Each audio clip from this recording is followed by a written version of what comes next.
जब एक SF commander ready होता है तो कितने वेपन्स होते हैं उसके पास?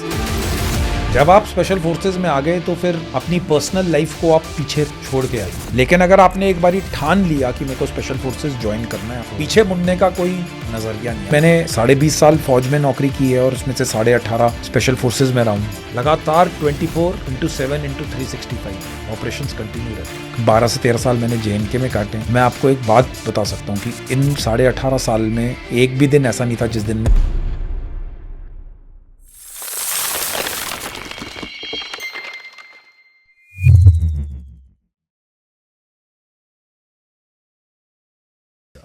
तो अगर कोई यंग मान लीजिए अभी स्टूडेंट देख रहा है हाँ जी, जो एसएफ में जाना चाहता है, सो वो टॉप 3 या टॉप 5 क्या क्वालिटीज़ उसके अंदर होनी चाहिए?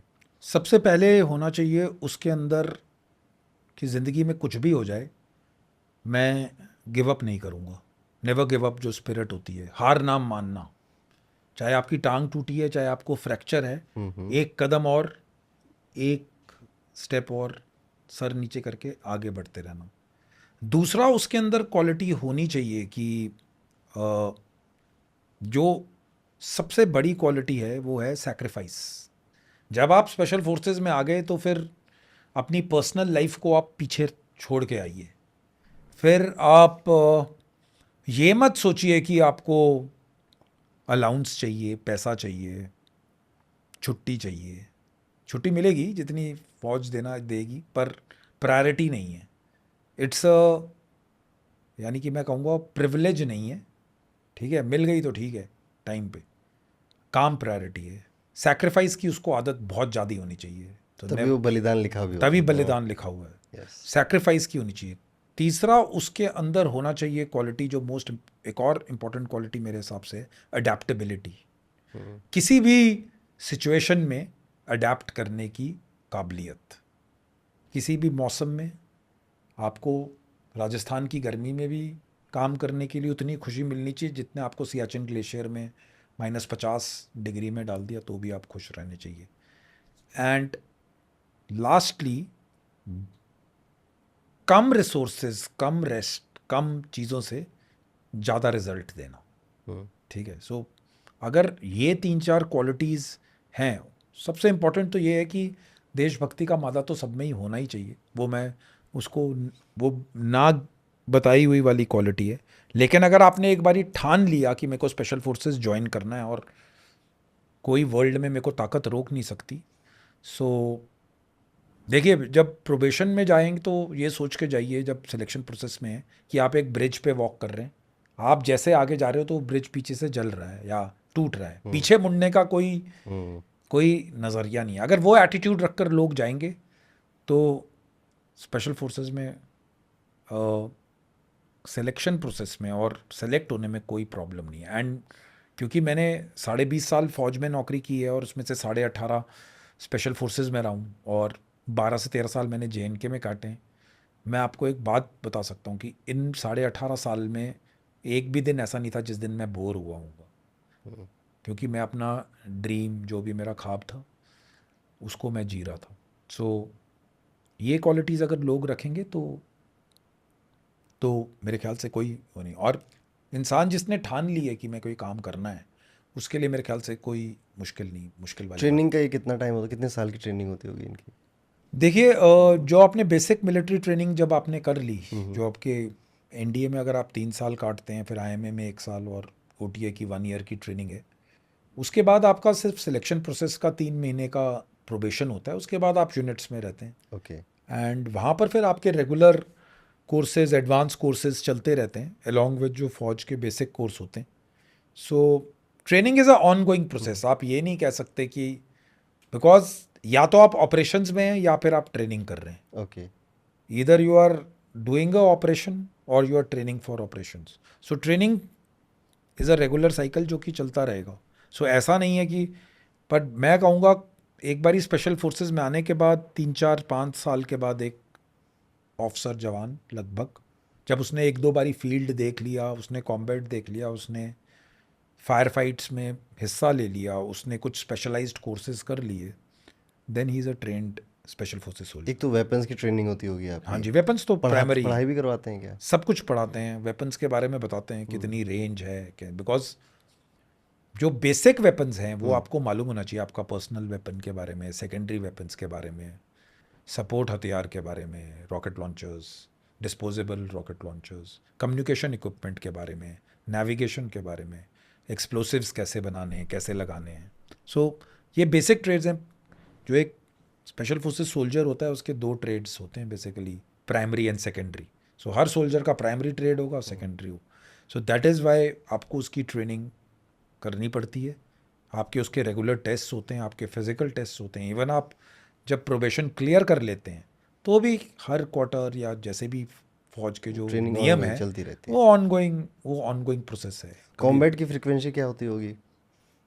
कॉम्बैट की फ्रिक्वेंसी काफ़ी रहती है, यानी कि इवन अगर कोई यूनिट पीस स्टेशन में डिप्लॉयड है तो उनकी जो असॉल्ट टीम्स होती हैं वो JNK या नॉर्थ ईस्ट जहाँ पर भी मिलिटेंसी चल रही है वहाँ पर वो लोग डिप्लॉयड रहते हैं। ओनली बिकॉज कि आप अगर शेर को तैयार करना चाहते हो तो उसको शिकार तो आपको देना पड़ेगा।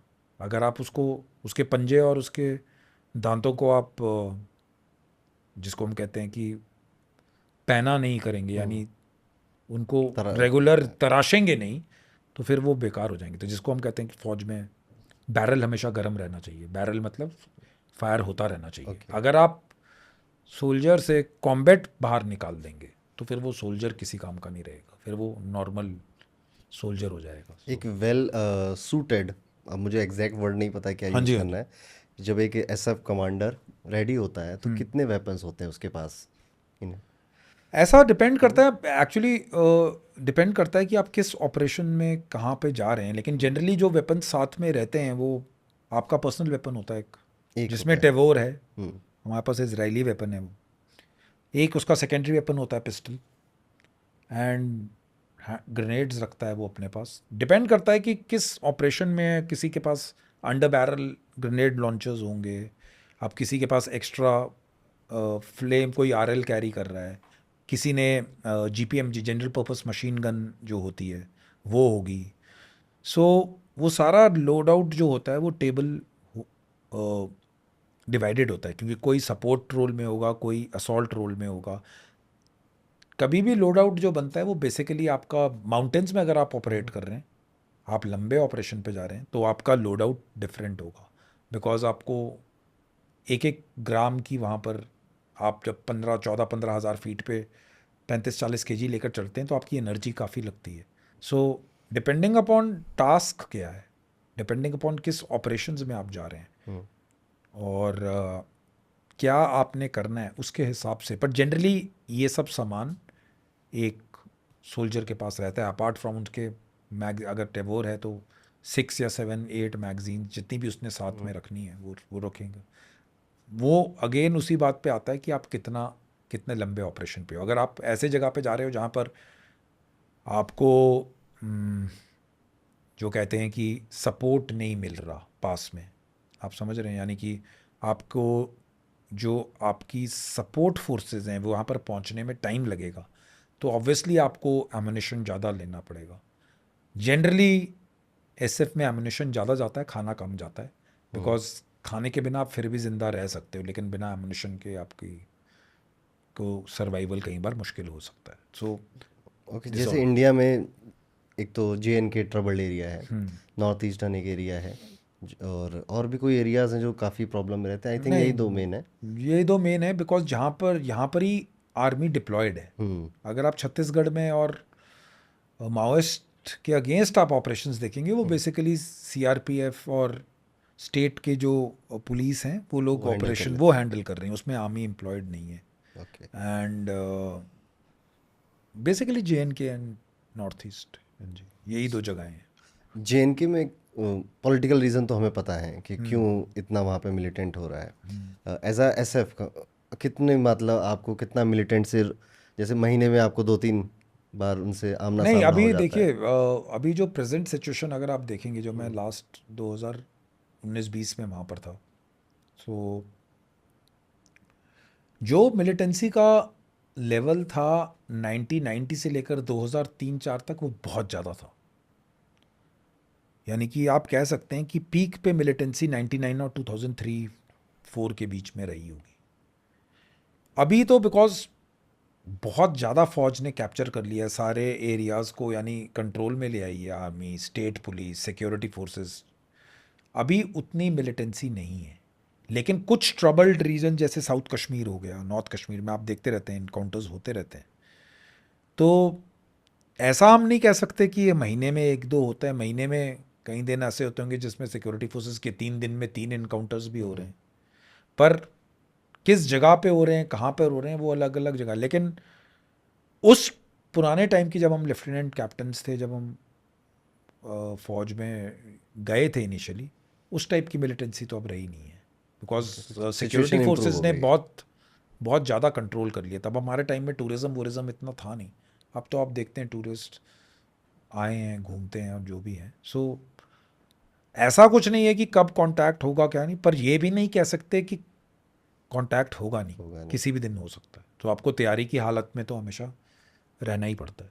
जैसे कभी न्यूज़ आती है कि यहाँ पर आतंकवादियों ने हमला कर हाँ जी, दिया, हाँ जी। सिविलियंस की डेथ हो गई, फिर रिटेलिएशन करना ही करना है, ये माइंडसेट रहता है, नहीं नहीं, या फिर सही 100% टाइम करना का है। वेट नहीं करेंगे? नहीं नहीं नहीं हाँ। नहीं।